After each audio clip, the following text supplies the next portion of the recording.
Hey guys, what's going on? Welcome back to the Jay Rana Show. We have season 2 at the beautiful Tie-In. This year I decided to record it at the Tie-In Union Event Center and showcase the beautiful lighting, the venue itself, and the beautiful aesthetics of this fantastic venue. DM me, call me if you want to come down for a tour and all that beautiful stuff. Now, my first guest for this season is none other than Mr. Monaco himself. Now, I've had him on season 1, but there were some technical difficulties here and there. I mean, it happens, right? It's the first season. We got to learn through our faults and learn through our technical difficulties and all that nonsense. But this conversation you don't want to miss. With that said, a big round of applause for Mr. Monaco. What's up, bro? Thanks, Jay. How are you? Good, as always. Thanks for joining me, man. Thanks for having me. Appreciate it. Thanks for having me, man. Absolutely. I know season 1, you came on. You were the first ones to come on too. I appreciate the love, No the doubt. support that you always showed from day one. We got to stick together, and obviously you're one of the pioneers in the industry. I appreciate that. I got to show my love and respect. Thanks, man. I mean, you sit together from Passaic to here. Oh yeah, Passaic's been a long ways. Yeah, Long ways. Ironically, I was at a wedding on Sunday. Yeah. And it was a Passaic Clifton crowd, but it was like 3 generations back. Nice. And when I told them I graduated in '97, they were like dumbfounded. Someone were like, "Wow, you don't look that old." Yeah. So thank you. You're not getting a discount, but you've already paid. But it was good, and I think, you know what it was, Jay, when they saw that someone from Passaic kind of made it. Right. And I'm not trying to say that I made it, but There's always room for growth. No yes, matter how exactly. But I felt good because I felt like I was like teaching them and I was guiding them. They had like some kind of view of like, wow, we can obtain these things. It's not like that stigma where years ago when we were younger, when we said we're from Passaic, it was like kind of frowned upon, right? Yeah, Like, I mean, these guys are thugs. These guys are this. It's kind of funny you mention that because every time I'm in a sticky situation, I always say, listen, I'm from Passaic. Yeah, we don't fuck your roll like that. Right. I'm like, and then they're like, okay, think twice about it. No, that's true. I think I say that still. I even say it to my son. Yeah. And I say it to a lot of kids and a lot of, sometimes, thank God, knock on wood, I've never had a situation with one of my cars and having an issue.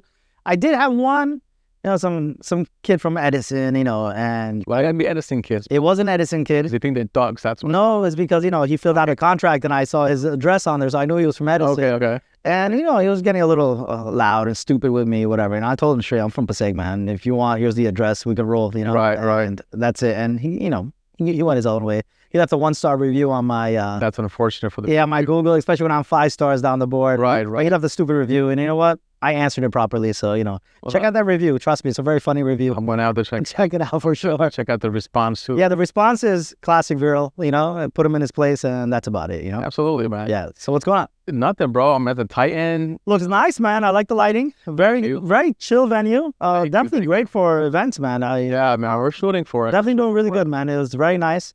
Definitely, you see some interaction over here. It's very interactive. Yeah. Very. I've never seen that in my life. So this is a state-of-the-art facility, bro. Built-in sound, kinetic lighting, first of its kind on the eastern. You gotta get some brides and grooms in here, man. Of this magnitude. I think this will be awesome for a Sungate night. Awesome. It is. I think it will be badass. So we're gonna steadily, I'm gonna expand into the South Asian market. Hopefully. Right now, my base is the non-South Asian market. Okay. I want to make sure I build up to that because once you have our own people in here, they're gonna definitely love it. Then it's gonna be known as the South Asian spot, which is fine in its own realm of it, right? Yeah. But I just don't want to be known as the Indian spot. The dope Indian spot, right? Yeah. I want to be known as it's the Tie-In Union. It should be a living, breathing machine of its own. No, if I'm here for maybe a year, if I'm here for maybe 5 years. No, well, your legacy on it as well, right? I mean, that's all we do, right? Is build empires, leave legacies for our children. And father to be, yes. We were very shocked, who was we? You mentioned that earlier. Who was the we? I think a lot of people, I'm not going to name names. A lot of people are shocked that, your boys still swim, My boys, I swim black. I know there was an over-under, but a lot of people lost money. But it's good, man. Congratulations, man. Thank you. That's all that matters. Where's my cut? Your cut, listen, once the official due date and everything is proper, we'll send you a check. Less than 4 weeks. Very nice. Boy or girl, or a surprise? Boy, future groom for Monaco. Yeah. That's great. Hopefully he has your personality. I'm sure he has my hair. And your wife's good looks. Hopefully. Absolutely. No, but that's good. It's funny, we did a baby shower here just a few weeks ago. Yeah. And it was a questionnaire that my sisters did for like all the guests. What's what are my traits that we want our son to have, and what are the traits that we want our son to have on my mom's side, his mom's side, my wife's side. Her good looks, Of course. my sense of humor, Okay. and my hair. Okay. You gotta do it, I'm telling you. That's true. That's true. I'm glad that my son got my wife's hair. You know, you talk about kids a lot, right? Like building up the empire for the children. Yeah. I'm learning about that now, Okay. you know, because I don't have any kids. You know, I'm a stepdad. I'm going to be a dad. And just falling into this, I wouldn't change it for the world. Of I course. wouldn't change anything for the world. But there's a lot of responsibility that comes with it that I never knew even existed, right? Because I don't think about myself anymore.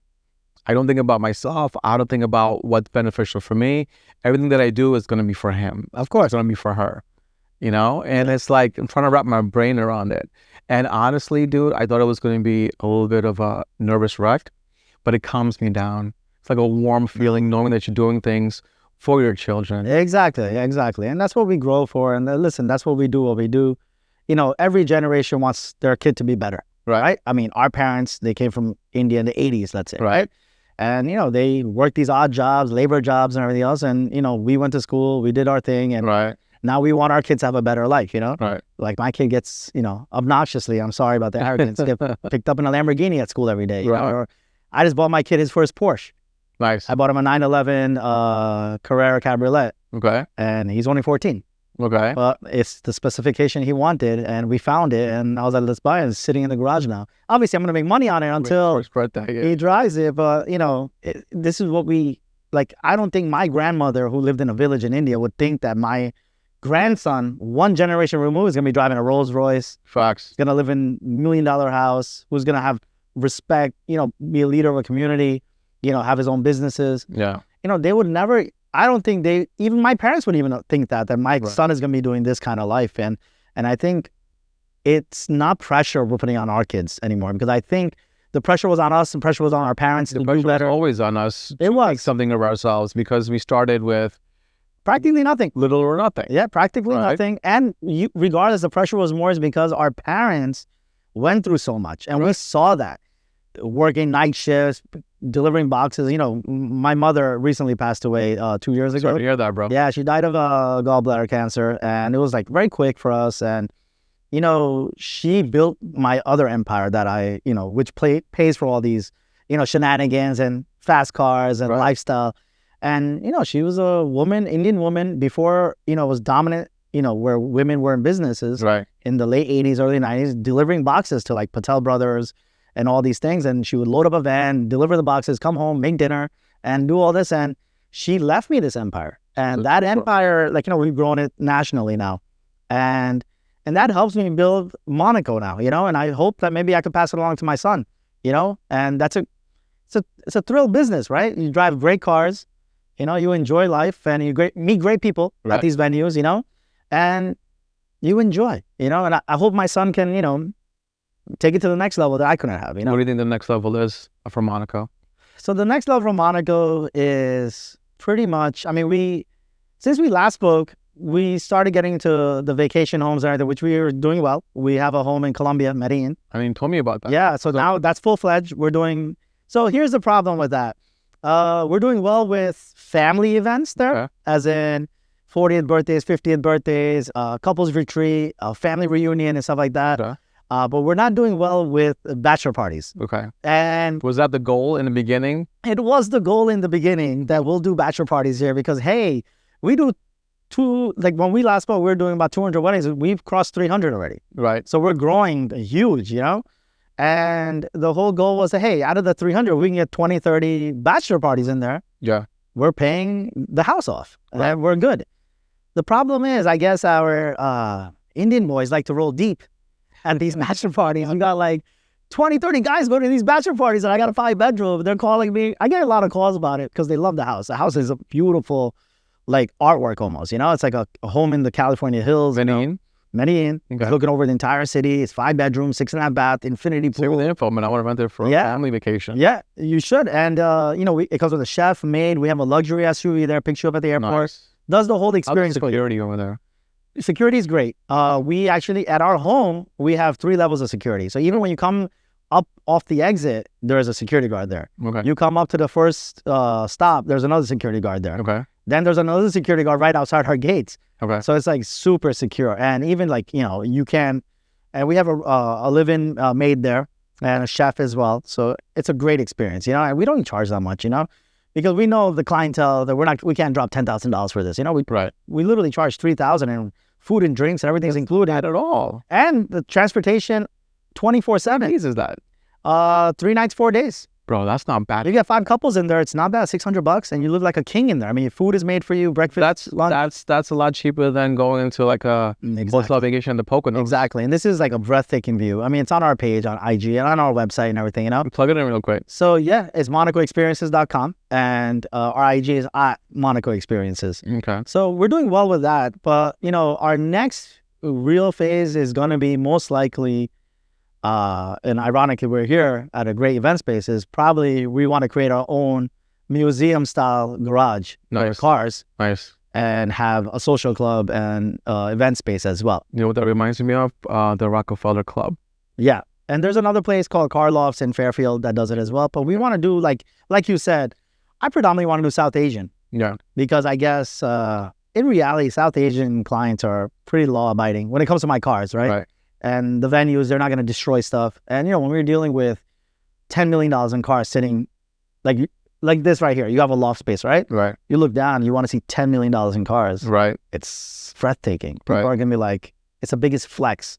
You have your PT here. You have your, you can have a low-key bachelor party, right? Like, people drinking, smoking cigars, doing hookah, playing poker, whatever. Right. Guys do different things. Not everyone likes to travel and have a crazy, shindig, right? Right. You could do whatever. So that is the next game plan so far, but we don't know because right now it's finding space is key. Space is hard to come up by right now. And listen, finding space. Unless you want to build from like in ground up. Yeah, we're gonna probably have to build from ground up. Okay. And we're talking to a few people, but we're trying to find space. But another thing I've come to realize in South Asian community is location, location, location. Right. Once you say the E word, which is Edison. Mm-hmm.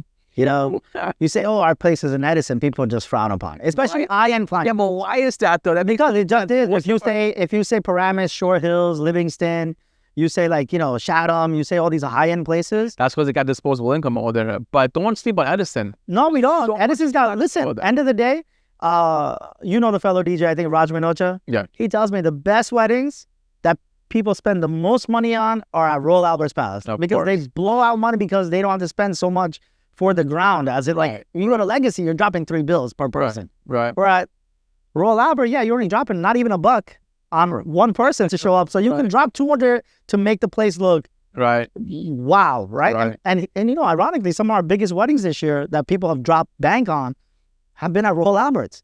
That's interesting. And people still drop bank at Legacy Castle and Rockley and stuff like that. Don't get me wrong.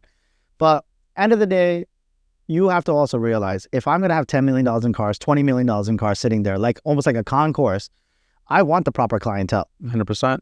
No matter what. It's that 1% you're looking for. Exactly. And I'm okay with that because anyway, I have no don'ts. Right. Everything is paid for, right? So I have nothing to worry about that. Oh, you know what? I need to book this place no matter what to make ends meet and pay my note. So I'm not worried about it. Right. So the whole thing is this, that we want to have that upper echelon clientele.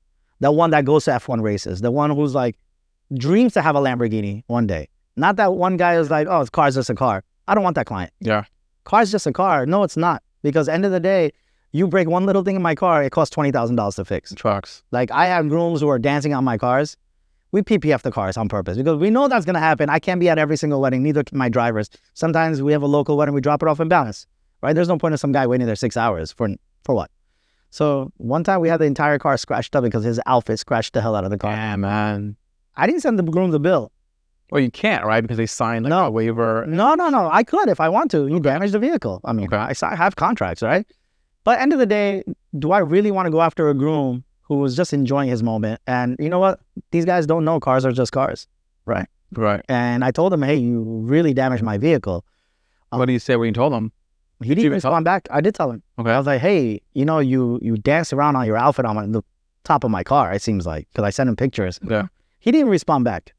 And I was like, this piece costs literally, in my McLaren that I just drove here, it literally cost $20,000. That whole piece. Yeah. I just literally I have a great guy, Jose. He's like a great team member of ours. He's also has his own company. I'm going to plug him because he's my little brother. It's Hawkeye Detailing out of Clifton. He comes to the house every week, maintains our cars every week, details them, cleans them. So every groom has the pristine car. We're not that company that just goes to the local car wash and comes to your venue. Yeah, you can't do that. Like these cars are immaculate when they show up. Like you can literally eat off my cars. So anyway, he cleaned it up, fixed it up, and we saved the groom like 20 G's. I mean, we could have been super dicks and been like, we're sending you the bill. We're going to go to McLaren. You know, it happens a lot to us, you know, and we try to... What about kids in the backseat? Because I know when I got married... Oh, yeah. Your nephews were jumping in my Lambo. Yeah. And listen, I love that. Back and listen, it's okay. That's why Jose is there for, right? Jose is there. He takes care of the cars. We properly wrap these cars. We, you know, we PPF everything, which is paint protection film. We do everything. We go the extra mile for our clients. Yeah. And our clients, some of them appreciate and they see that. I just got a great review from one of my clients got married 2-3 weeks ago. He had a Rolls Royce, but he came to the house to drop off the money. And he saw that our Jose was there meticulously taking care of the cars. And he was like, wow, you guys really are doing things right. He was like, man, if you ever needed some people to work for you, he wanted to work for me. This is a 9-to-5 professional guy. But he sees the dream. He sees the vision that Monaco gives. He sees the growth over there too. Exactly. And he sees that, man, these guys are like every weekend we're doing like 15, 20 weddings now. You know, it's funny. My nephew called me. My nephew's in college. Yeah. He called me and says, I want to buy a car for a Barat. What do you recommend? Yeah. And I'm like, you should get a Lambo. Yeah. Because it's common, right? Yeah. You want to be market competitive.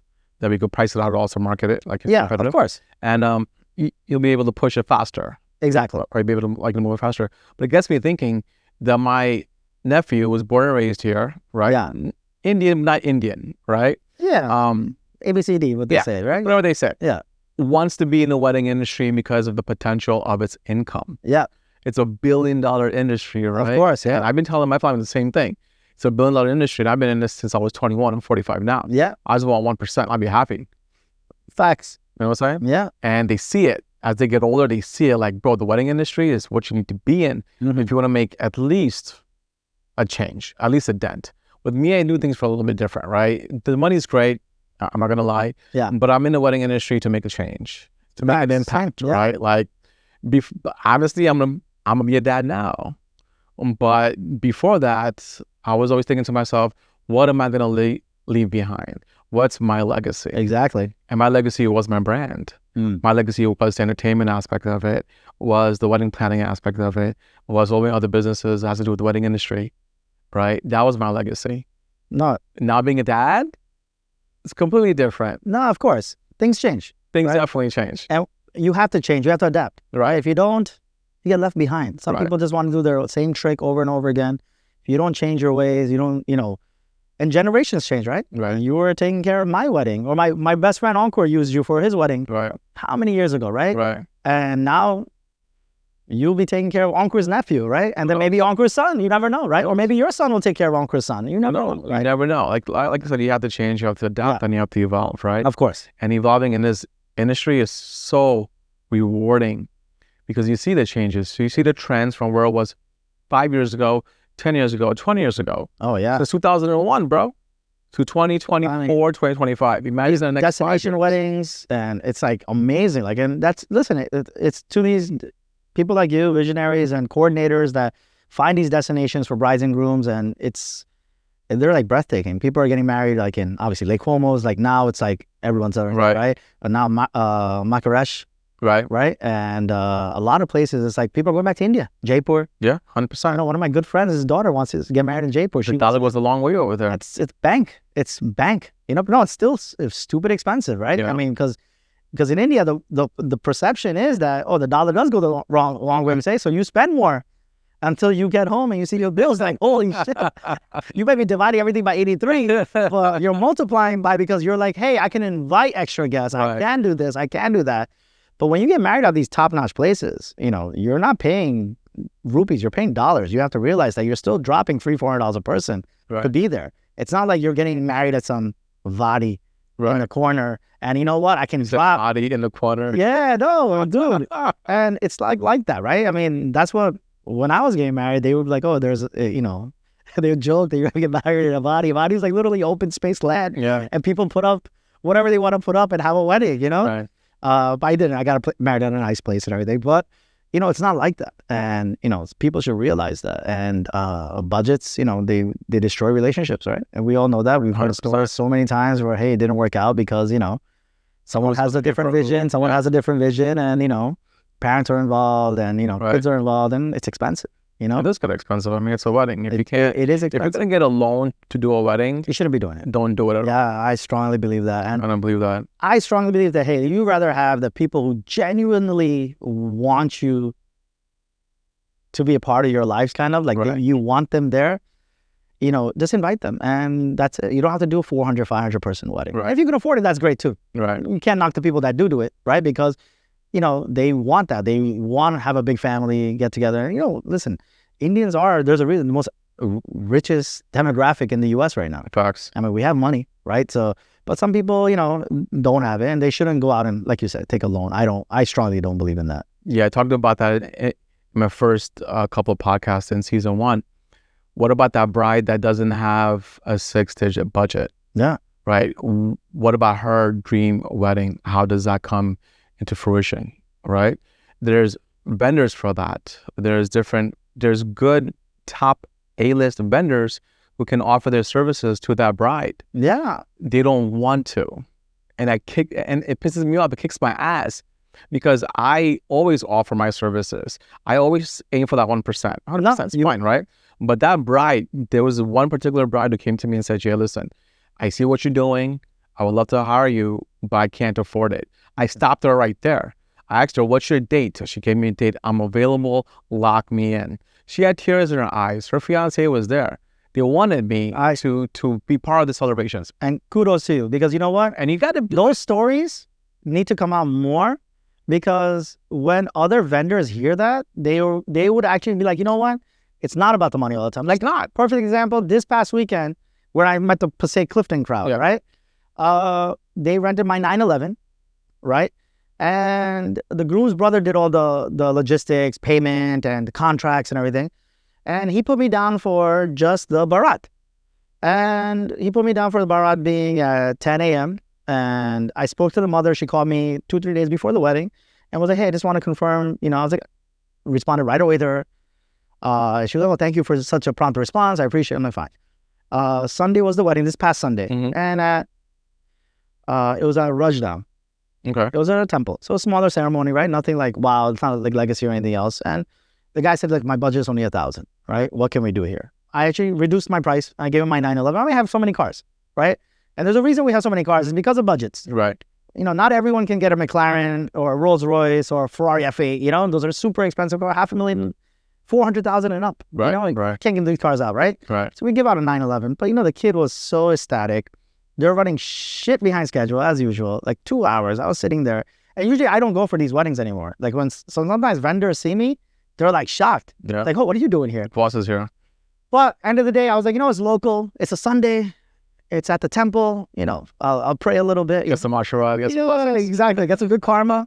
And I'll do it. And yeah. And so we're sitting in the car, and I talked to the groom. The groom's like, bro, this is amazing. You're from Passaic. We started talking. Right. I started giving him some marital advice, which is sometimes good and bad, And I give people advice on marriage. I do. Like, listen, I have a good life. At least with your wife, your kids, a good foundation at home. Exactly. And and that's part of it, right? And I made things proper. And obviously there's always a little turmoil, this and that. There's respect and everything else. And I'm not going to tell you what the advice I gave you, because I don't think a lot of your viewers would appreciate the advice. It's all right. But he was happy about it. Okay. I'll tell you when we're taking a drink to celebrate you becoming a dad. So anyway, I was like, hey, you don't need a car for your Vidai? And he was like, of course I do. I need a car for Vidai. I'm like, well, your brother only signed you up till 11 a.m. and it's already 12, by the way. We're still doing your barat. Right. And he was like, oh, no, I think he must have been stressed out or something. He must have, not.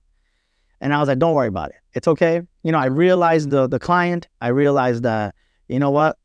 And he said, I would rather spend my money buying a house and starting life together instead of blowing $250,000 into a wedding, Right. So I saw that he was sensible, but, I also figured that, what? Money may or may not be an issue. I went home, showered, and got ready because, I didn't know I was going to be there all the time. So I still went home in between, and I brought on my McLaren. Oh, nice. Yeah. That was nice of you. Yeah, very nice of me. And even though, guys, if you're listening to this, your Vidai was off by 2 hours. You made me wait again. But he was shocked. Okay. The brother who signed up for everything was looking at the McLaren. He's like, where are you? I don't see you. I'm like, I'm in the McLaren. What other car are you going to see? Like, the parking lot. It's a one there. And he's like, no, I was looking for the Porsche. I'm like, oh, he's like dumbfounded. He's like, I cannot believe you're doing this for us. I'm like, no, listen, you're from Passaic, you're from Clifton. Kudos, bro. Good job. And you got to give back. And I always give. I give so many freebies to clients. Right. If they become personal with me and they don't like nickel and dime me, I throw in so many extras. Yeah. Like always, you get to keep the car till the end. You know, until evening shots, I'll throw it in. Don't worry about it. Listen, bro, they're driving 1,000 feet and paying me like $1,500, $2,000 Right. to drive. They're literally paying me $1 a foot. Right. You know, some of them, I can't be a dick. You know, I can't be like, no, you can't do this, you can't do that, you can't do this. Enjoy the cars. Let the kids, like you said, your nephews, let them jump in the car. Let them have fun. Let them set goals. Because that's what they never thought they would be able to do. Exactly. Until it's done. Let and them who set knows goals. what's going to happen again. Let them set goals, man. Right. Even our grandparents, sometimes they sit in the cars, they sit in these Rolls Royces. There's like sometimes tears coming down. Dude, Really? think about it. These people have seen the partition. They've heard about it. Right. Lived it. They've heard about British rule. And when you think about Brits, you think about Rolls Royce. Like, it's like the Right. top thing, Maharajas and Rolls Royces, right? That, oh my God, my grandson is getting married and he's driving away in a Rolls Royce. Like, if you look at our page, you see You get so many chills, times. man, just thinking about it. Dude, I feel when I see that, you know what? I've made it. I've made my people make it. Facts. And I'm like, wow, like our Indians have fucking made it. Yeah. You know? Yeah, this whole, Google CEOs, Microsoft CEOs, that's all there. But just this is real levels. Yeah. These are real people. Think about it, we're doing 300 weddings. We're seeing hundreds of thousands of people with these cars now. Yeah. And we're in Cancun. We're in Puerto Rico now, you know? We go all the way to Virginia. We go all the way to Boston. So we go... You have a satellite office in Virginia? No, we Or you- tow our cars there. Okay. And, we very minimum charge. If the guy wants the car, he's going to pay. Because at the end of the day, what's he going to do? He's going to go on Turo, or he's going to get some half-ass guy who has one car to his fleet, and he's going to cancel on him. This year, sadly, we probably had our #1 cancellations, and they call us on Friday. Wow. We need a car. Our guy canceled on us. He knows who he is. He's going to see this video. He knows what company it is. Right. I don't need to say his name. Right. So funny. He was fucking telling people that I'm #2. I didn't even know there was a #2. Like, There's no space for #2. no, I didn't know I had competition. But he's going around telling people he's #2. Okay. If you think doing 20, 30 weddings is #2, no problem. You actually are doing weddings that I say no to. Gotcha. Because sometimes you can't get, like we just, It's all, bro. Come on, you guys laugh. listen, You guys are laughing. Tell me you're laughing at this. listen, Fucking end of the hilarious. day, you just said it, right? My nephew wants to get a Lambo. Right. I only have one Lambo, right? So if my Lambo's rented, some people only want a Lambo. Yeah. Because Lambos are a hot commodity. Right. Lambos in our Rolls are hot. And if I'm booked, I'm booked. Like I said, I met clients that are like, oh, we really wanted to go with you guys. We heard so many great things about you, but you didn't have the car we wanted. We went with some other guy, and it definitely wasn't the same. Got it. The guy didn't let anyone touch the car. He was like a bodyguard by us. The game is all customer service, right? Yeah, it You gotta definitely understand is. that even though it's a $500,000 car, it's a piece of machine Yeah, and it's okay to touch. exactly. We're not going to choose a machine over a person. Yeah. Obviously, you can't be jumping on the car and doing crazy shit, Can't be right? doing stupid shit. But end of the day, if someone wants to sit and take pictures, stand next to it, dude, our cars come back. Like my Jose, when he sees my car sometimes, like, bro, tell these girls to stop wearing bangles. It's like they get scratched heavily, Wow. but we fix them. And we don't call the client and be like, hey, these other guys, I hear horror stories, oh, we should have gone with you. This guy called us back and he charged us like $800, more than the rental that we paid just to fix, repair the car. And I'm He like, only has one car in his fleet. exactly. And if that shit breaks down, he's fucked. Right. He's fucked, That's And me, unfortunate. I was just telling a bride who was getting married, and she was taking one of our vintage cars. Something happens in my car, you're getting an upgrade. I don't downgrade you. Yeah. I upgrade you no matter what.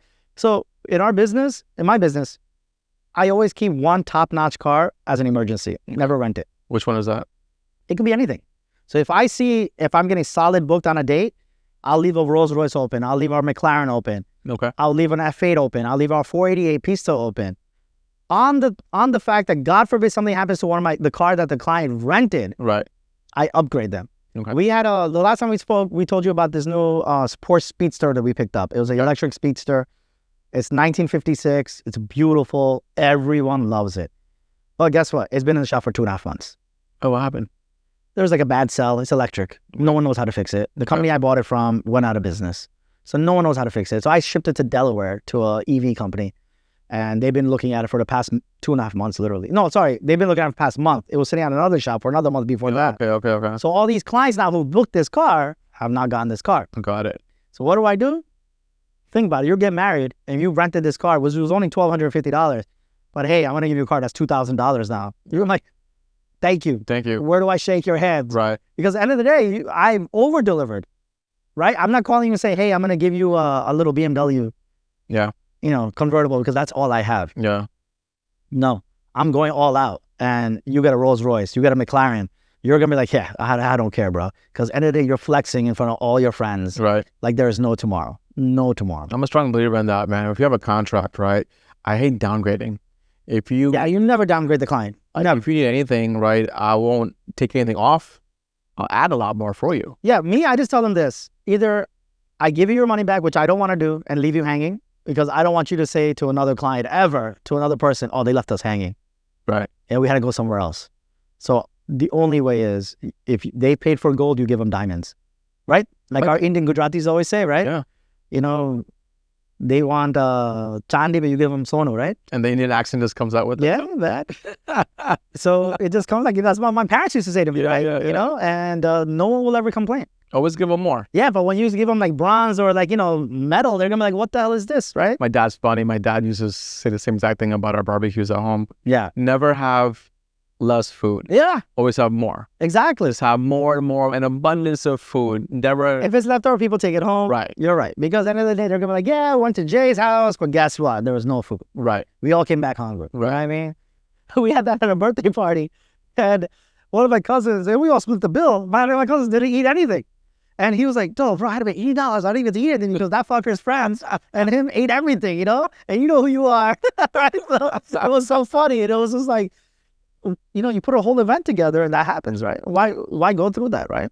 Why go through that? And that's it. It's different if you made food for 20 people and then 50 people show up. Right. Then, okay. But you should make for 25. You never know, right? And you just send it home. And that's I wish some of the catering companies would understand that concept. Yeah, but they don't. If they get a bill for 250 people, there's 9 out of 10 times not 250 people where the food is coming down. Yeah. I've seen it happen too many times. Yeah. And you know exactly who you are too, unfortunately. But yeah, I had a situation like that last year. As you saw, we had a Monaco night last year. Right. Fantastic event. I had a great event. I mean, dude, I think it was definitely a visionary thing, because to get all these people underneath one roof, all decorators, wedding coordinators, DJs. Do another one? Yeah, we're thinking about doing one this year. Don't know. It's either I do Monaco night or I buy another car. Or you have it at the Titan. Yeah, I mean, the problem is your parking. Valley parking. Let's see. Valley parking, we're good. Let's see. Maybe we work a deal out before the end of the show, Okay. So we're thinking about doing our legacy this year, It's in our backyard. Yeah. Legacy is, end of the day, it's Monaco. We want to keep it out. Not to say this place isn't. This place is really nice. I appreciate I'm that. very impressed, actually. I'm very impressed. I'm not saying that because you're here either. But, we had it at the venue we had last year. And, the guy was like, the manager there is like my brother. We went through, great guy, this and that. I'm not going to say any names, and I'm not going to say the venue's name either. And, I told him that I'm going to have 175 people come, 150 or 100, I think 150, I think I said something like that, 165, whatever. And end of the night, he like pulls me to the corner, him and his like, maitre d' guy. And this maitre d' guy's like, wannabe mafioso, this and that. And he's like, hey, you had a lot more people than you told us, this and that. And I was like, okay, how many people? Keep in mind, we had an event on a Wednesday in December. Right. Where no one, and it's not even during holiday season. It was like the first week of December. Right. So there's no holiday things going on. And I paid over $20,000. Right. For a cocktail party. And that's a lot. Keep in mind, for a cocktail party. Funny party. you mentioned that, because the people we don't talk about from that particular place that we don't talk about came here. Yeah. And we had a similar conversation about that same conversation that you had. Yeah. About how many people were there. Yeah. And so ironically, listen, Viral knows what he's doing. Yeah. And if there was anybody at fault, most likely it's you guys. No, so the story gets better. He pulls me into the corner. He's like, oh, you had like 200 people here. And I'm like, bro, stop it. If you say 200, there's no way. 175, maybe. Right. And I'm willing to pay for it. Right. I'm a man of my word. Bro, I'm driving 5 minutes of others. I got so much. What am I going to, for $1,800? Like, what am I? You said it's just fucking funny as hell. Like, what am I going to do that to you for, right? And dude, we're family, right? Like, this guy was like a really close friend of mine. And I'm really sad that I lost his friendship. And, you know, unfortunate to hear. Very unfortunate, right? Because you know what it is? I think the next day he was like, hey, when are you going to drop off the check? And I was like, I'll drop it off. Don't worry about it, you know? And keep in mind, let this be on paper or on video. I said, hey, do you want my card? I'll pay the difference right now. We settled on 175. Do you want the card? Oh, we don't take credit card. Okay, can I Venmo or Zelle to you right now? We don't take that kind of payment. What do you want? They only want bank checks. They don't even take personal checks. Okay. So now I have to go to the bank. Keep on, this is at night, right? The event. So the next morning, I have to go to the bank after I just threw an amazing event, tired as fuck, right?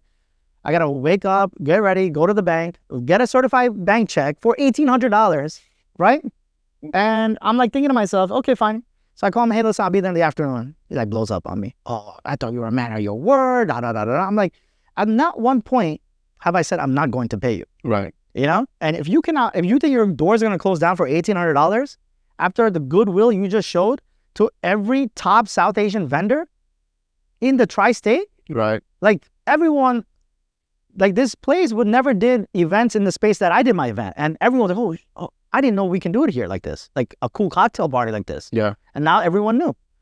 So anyway, you know, sadly, you know, he's back and forth, you know, then the F-bomb start for me. Obviously, I'm from Passaic.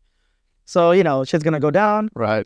And they send a lawyer's notice to me saying that I had now $1,800. No. It gets better. So for $1,800, I would have just sent the check. Fine, I already made the damn check anyway. I'll just mail it to you. Okay. Literally, that Monday, I get a check. I get an invoice for 90 extra people. So now I have three invoices from this venue. One for 15 extra people, one for 30 extra people from their office, and then one for 90 extra people. Oh, wow. So I'm glad I didn't pay, because then they would be like, oh, you still owe us money up for the 90 people. Right. You know, and the other thing is we had a girl who sat at the front desk. I remember her. Right? And she literally circled and wrote down exactly how many people came. So we had 168, 170 maybe. So I was okay with 175. It's okay. Listen, the event was great. The venue did amazing. The venue was an awesome place. You know, I still do weddings there and everything, right? And the problem is, on the night out as well, when we're leaving to taking the cars, the valet ripped my roof on my Porsche Vintage. Shut the fuck up. Yeah, and I didn't even send him a bill. You know, that roof is $7,000. That's almost another party I can have. They went to close it, and the guy pulled it too hard. It's a vintage roof, right? Oh. And he just ripped it. I didn't even send him a bill. I didn't do anything. It happens, you know? And the valet guy, he was Indian as well. Yeah. You know, and he's a good guy. He's always taking care of us. So I didn't make a stinker out of it. That's 7 G's I had to pay out of my pocket. Right. $7,000 I had to pay out of my pocket. I fixed it, right? I didn't send them a bill, you know, out of goodwill, you know? And that's the reason I'm a little hesitant about doing another Monaco night. Okay. Because I don't want to ruin my relations with the legacy. You know, those guys are good friends of mine. You know, the owner, Munir, Brandon, they're great guys. Right. We do good business together. And I don't want to have that situation again, you know, because I'm walking around doing my thing. I'm not counting how many people came in and out. Right. And I have to take their word for it. But good thing I had that paper there. Right. You know? So that's when we were saying that, you know, when it comes to numbers, people, you know, frivolously, this and that. And people should go by the honor code, right? It's like, gotta be a better word. And these guys are making a killing, bro. You just made 20 G's. Dude, I give out fucking Dior and YSL gifts to all these wedding coordinators. Yeah. Right? Like, come on, man. You know, I did it right. You know, and you're going to try to call me out for $1,800, man? That's unfortunate. Which I'm willing to pay, which I told him I'll drop off a check. And I had the check. And you don't want to drop their names either, right? No, I'm definitely not. Because that's not me. Okay. That's not me. I'm not going to drop any. Admirable of you. Good job. Yeah. I'm not going to drop any names. And listen, if the guy sees this, call me. I mean, we're brothers before. We went through battles together. You know what I mean? And we've done good together. And it's only $1,800. Again, I mean, it's a small industry, no matter how big it is. No, I've actually been told I can't step foot on the venue anymore. Oh, is that I went to drop off a car once and they kicked me off the venue. They left the car there because the bride and groom were like, no, listen, End of the day, we've rented. That's just ego at that point. No, it definitely is. It definitely is. And end of the day, That's not called for. They're like, oh, we're gonna call the cops. And go right. Let me know what tow company is gonna tow a Lamborghini. That's never gonna happen. Right. Like, never gonna happen. A lot of people, even in the city, when I park the car, oh, aren't you scared? No one's gonna ever tow my car. Never. Because they know that the damage they do to that car, they'll be out of business. No, they're still responsible for the car once when they're towing it. Yeah. So a lot of people get scared, like, oh, I don't want to get towed, this and that. But they're responsible. And when they see these cars, even when they have a breakdown, they don't want to tow my car. Because they're like, oh, we don't want to touch this car. You have to stay. What do you do when that happens? No, so we have AAA Premier, which is like the super high-end version of towing. And then obviously all our cars have towing, like, roadside assistance. Yeah. So they know how to tow these cars, right? But like Joe Schmo towing company is not going to come and tow this car because they're going to be like, nah, we're not touching this car because, you're going to own our company, literally. Because something happens to the car, they know that they're going to get the bill. Right. The insurance company's going to send them the bill. Right. I'm going to go through insurance. The insurance company's like, oh, who did this damage? Oh, the tow company? No problem. They have business insurance. They're going to get the bill. And insurance is like so deadly right now. So deadly. You have so many people driving around without insurance, hitting people and then running away. Even in New York right now, these little mopeds, they hit cars and they run away. Right. Insurance companies drop everybody, like, quick. And the insurance rates have skyrocketed. Like, to own a car, like your nephew wants to get a car, he's not going to get one. Because you know what's going to happen is that insurance company is going to be like, oh, 19-year-old wants a Lamborghini? And his rates are going to be more than what he makes. You know what I get quoted for my McLaren? What's that? A year for insurance? What do you think? You know what you pay for insurance for your car. What do you think I get quoted to for my car? About $25K plus. $42,000. Wow. Just to insure the car. Just to insure the car. But I don't pay it because I'm fucking Indian, right? So I do my homework. And I still have top-notch insurance. Right. Like top companies, right? But insurance is impossible. Like, I pay more for my wife's Audi than I do for my McLaren. That's how stupid it is right now. Because they know all the cars that you have right now, they're all insured clearly. Or they have to be. Are they insured by all different companies? Or no, so 2 different companies only. Okay. But my 2 cars that I insure, I insure a Porsche and I insure an Audi, cost more than I pay for my Rolls, my McLaren, my Lamborghini, my 911 I just picked up, my Speedster. Why? All these cars. Because they look at the schematics that this guy's not going to drive this car every day. Right. Where the Audi and the Porsche. You have what you have. Yeah, and then they know that. But the problem is the Audi is a new electric car. Electric cars are super expensive in insurance because those are total cars. Something happens to these cars, like Tesla nowadays, they just total them. Yeah. Because Tesla's at that point now where it's been 10 years. They've been in the market with these Model Ys, Model X, Model S, Model 3, I guess. Right. Model 3's been around for what? About 7-8 years now? Okay. Right? So what's happening now? The battery lives are going down. So now something happens to this car. It's a loss. It's just a loss for the insurance company. And they know that. That's why Teslas are skyrocketing in insurance. Yeah. And people get the new ones and they're so cheap now. Before, funniest story, my mom, God rest her soul, my cousin in Connecticut or North Carolina, he bought a Model 3, the cheapest Tesla, 6-7 years ago. Uh-huh. Her son buys a Lamborghini, but she's bragging about the Model 3 Tesla because Tesla's the new Toyota for Indians. Right. It's like the staple. You have a Tesla, you've made it. That's how it was in the 80s. Remember when you had a Camry? Oh, man. You made it. Your dad bought a Camry? Holy shit. So now it's like that with Tesla. And it's like, when I see like one of my buddies just bought a Tesla, DJ, you know who you are. Because I make fun of him already. I sent him all these Tesla jokes, memes, Yeah. It's like, it's no respect. It's not there anymore. It was 7-10 years ago. When you had a Tesla 7-10 years, like, wow, because it was a very well. Right. A Model S was competing with Mercedes. How do you feel about the Cybertruck? I think it looks like a dumpster. Do you want to buy one for the rentals? So I had one of my team members, Jay. I have 7 J's in my group, so he knows which one it is. He was like, hey, I got allocated for a Cybertruck. What do you think? I was like, hey, listen, if you want to get it, we'll rent it. And I think there's another DJ who's renting it also, Sonny P. Okay. He's renting his Cybertruck, for Bharat's exclusively. Yeah. He told me, hey, listen, let's try and do something. But for me, it's like, what happens here? When they rent a car for the Bharat, they're not going to rent another car for their Vidai. Right. Because their cost just goes up significantly, right? Because he think he's getting $1,000 for the rental, which is crazy when my Lamborghini costs $1,350. Right. What are you going to have, a Lamborghini or a Cybertruck? But the hype is there right now, right? Right. It's a fad. That fad will be It's a trend right now. I mean, that's what it is. and I think it'll be a trend just till the end of the season, to be honest. I think next season, the price of the truck is already dropping. Trying to get out, like, what do you think the trends are going to be? The truck is already dropping in price. I mean, before people were selling at 30, 40,000 above MSRP. Now they're already selling 30, 40,000 below MSRP. Okay. So once, like we just talked about, Tesla becoming normal, Right. the Cybertruck will become normal. Okay. And people are like, oh, okay. Yeah, it was cool because, oh, you're the first one to have it. Hates the Cybertruck. Yeah. So it looks like why, no offense to anybody that has one, clearly. I don't like the stainless steel portion of it. But she's like, why is that on the road? Who would drive that? What is wrong with this person driving this truck? Yeah. I really don't like the car, but if Groom wants it, Yeah. they call me and say, I want a Cybertruck, we'll make it happen. I mean, we'll call Sunny P, like, hey, we need your Cybertruck, you know? I personally won't buy one. We got you. You know, I personally won't get it, you know? Right. But we do that a lot. A lot of clients call us with, hey, we need a certain car. We don't have in our fleet. I mean, we can't have every single car. Yeah. So we go out and find it. And we tell them point blank, listen, the owner of this car wants $1,000. We have an admin fee of $250. I got to make money, right? Because something happens to that car, he's not going to be knocking on the guy who's driving a Tesla. He's going to be knocking on the guy who has millions of dollars in cars in his house to fix the car, Right. you know? So we make a little fee and, you know, we charge a delivery fee and that's it. We don't make much, but and end of the day, we make it happen at least. Yeah. If a client really wants something, we Gotta make it happen. We try every resource possible that we call dealerships. We go, hey, do you know someone who has this car? The client really wants it.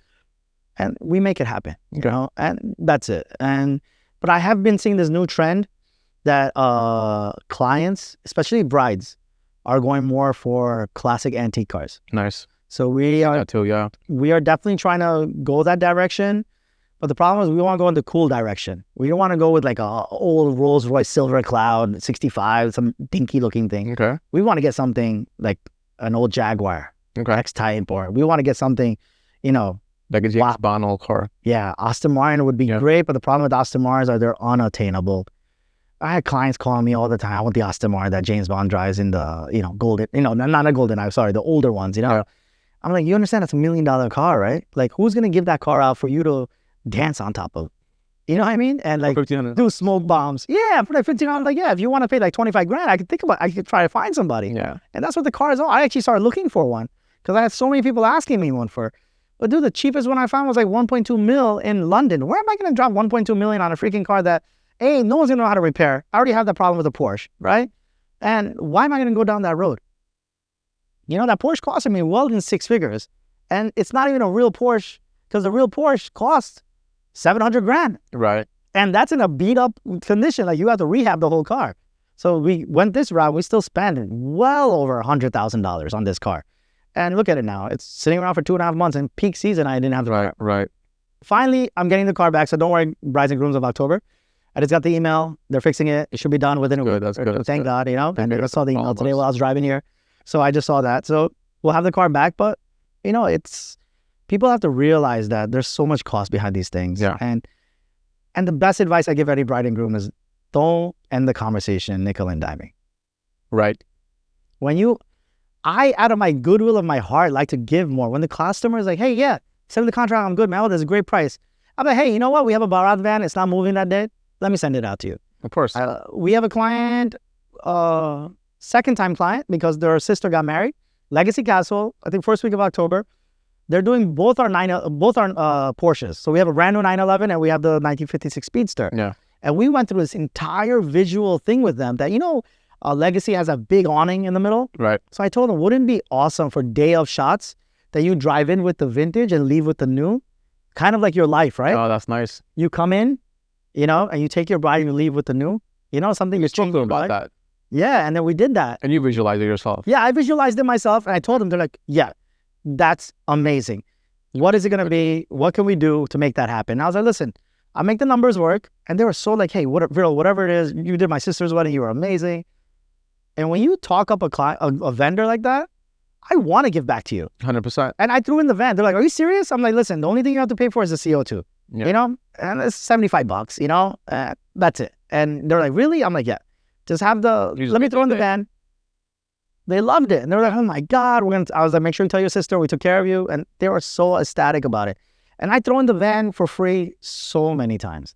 If you rent multiple cars from me, and you're like, come through great vendors and great like references, I do so many freebies. Yeah. So many. See that? That's great work ethic that you have. Yeah, I mean, I have great repertoire with Exquisite, everybody, like, Karma, SJS, everyone, like, they rely on us as their car guy, Right. Because they know we're going to make them look good.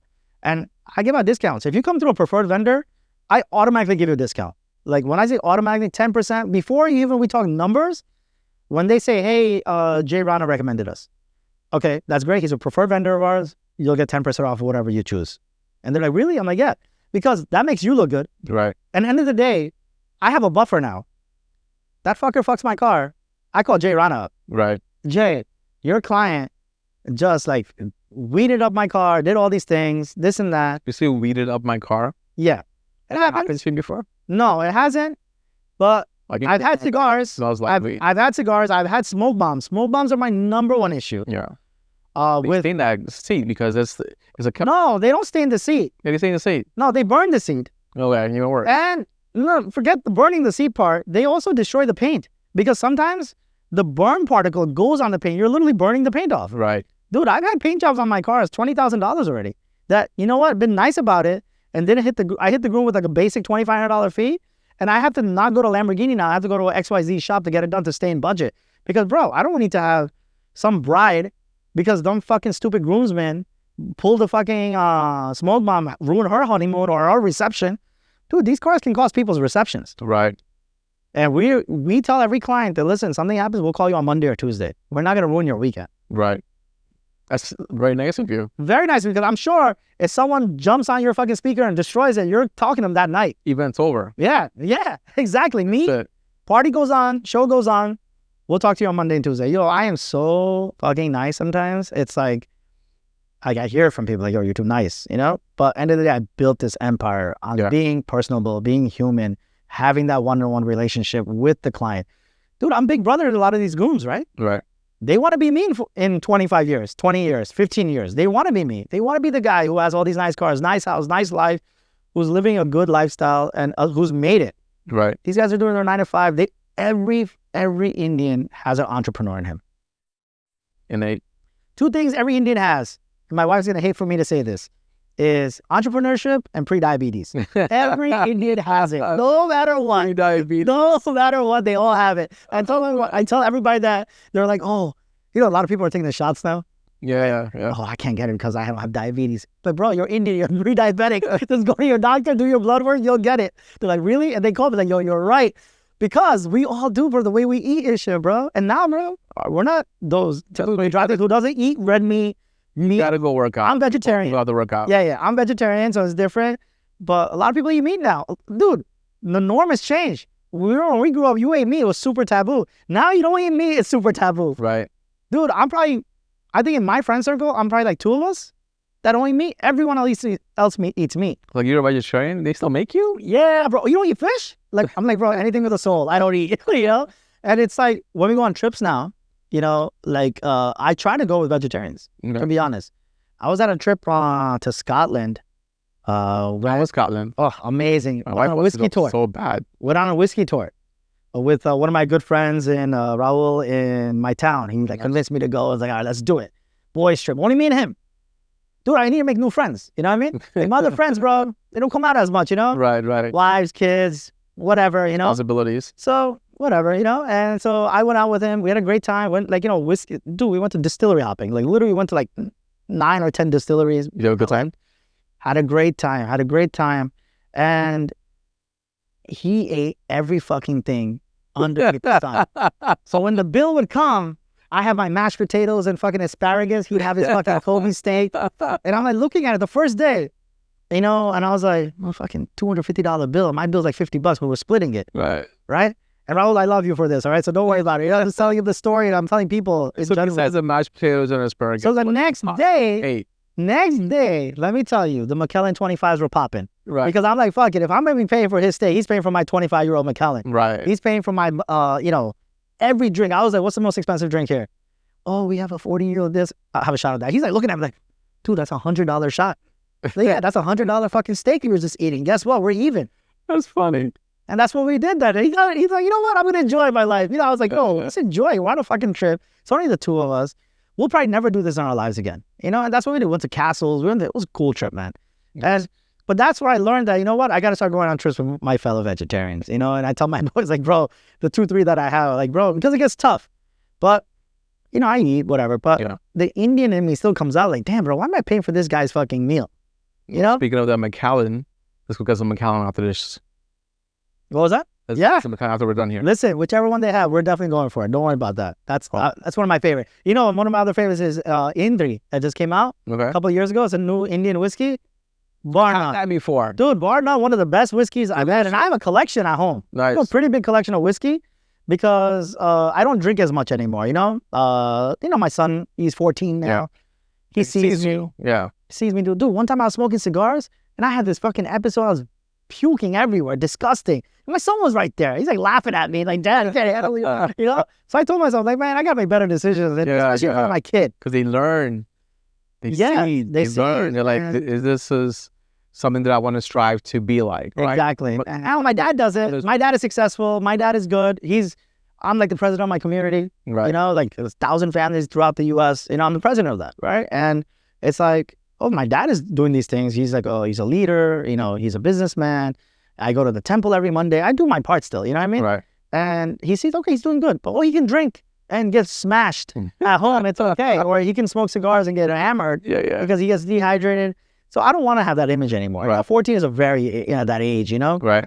Like, you know, I see that. And my son sometimes, I see his boys all talking about cars now.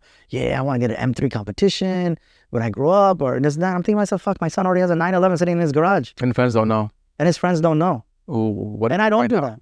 Well, how does his friend, how do their friends react to him? Listen, my son is in a very white neighborhood. Okay. Is Wayne. We have our Indians, but predominantly all white. Yeah. There's no mixing going on. There's like Italian 7 days a week. You ever heard? Like we're having to have 7 days a week kind of thing. And there's some cool Indian restaurants up and coming now. There's like Paheli, Jyoti, you know, there's Rivaz. There's a few ones coming up and about, you know. And the thing is, his friends in the beginning were like, yeah, and it's probably the dad's like hating probably, you know, oh, your dad rents these cars. As in, I'm renting them to flex. Okay. Not that I'm renting them to make money and that's my business. Right. That's the way they came into my son. And my son came in like, Dad, do you rent these every day and to drive? I'm like, no, these are ours. They're sitting in a garage. You think Dad has money to rent a car every day? Yeah. I have money to buy the car. You know what I mean? And it's not like that, you know? And that's probably like a lot of dads, there's like, oh yeah, he's doing this, he's doing something. Yeah. It's your son also, he's also growing up faster. Yeah. Because he understands that. Yeah. And the responsibility behind that. And he sees, you know, that, you know, Dad wakes up, he talks to his clients. I treat my clients like royalty. Right. Like my other business, my biggest client is Patel Brothers. Right. Because, you know, we manufacture stuff for them and sell stuff to them. And dude, I treat him like my God. Like he is like my godfather, straight up. Like I aspire to be him. Nice. He has a great life. He has 2 kids who are, they have their shoulders on straight. Dude, this guy, he's all into cars like me. He's having G-Wagons, Maybachs, Bentleys. He's Rolls Royce. He has all this, right? His kids drive a Mazda and the other kid drives a Denali truck, fully loaded. Humble. Very humble. They live in a beautiful house. Dude, this guy, like, I would literally, there's not 2 people I would like do anything for, but he calls me in the middle of the night, I'm there for him. Nice. Because he is there for me when I ever need him. I know that, you know? And he's such a great guy. You know, I don't want to say his name. He knows who he is, you know? Right. But he's such a great, great guy. And that's good that I want to be someone because he's like a generation over me, right? So that's why. All right, bro. Thanks for the conversation. That's of course. Time. I'll see you around the wedding circuit. I know we can talk for hours like we did the first time. The second time. No, let's go get that drink. Let's go get that drink. Sounds like a plan. Absolutely. Guys, thank you for joining in another session of the Jay Rana Show. You can always subscribe. You can see us on Spotify. Check us out. Our producer, Uncle Garg from Flexworks Studios. He's the man. Come down to the Titan. I'm going to give you a personal tour of the space. The rooftop, the green room that we have downstairs, the VIP vault, very Frank Sinatra-ish, you know what I'm saying? As always, I'll see you online, and as always, I'll see you on my dance floor. Peace. you.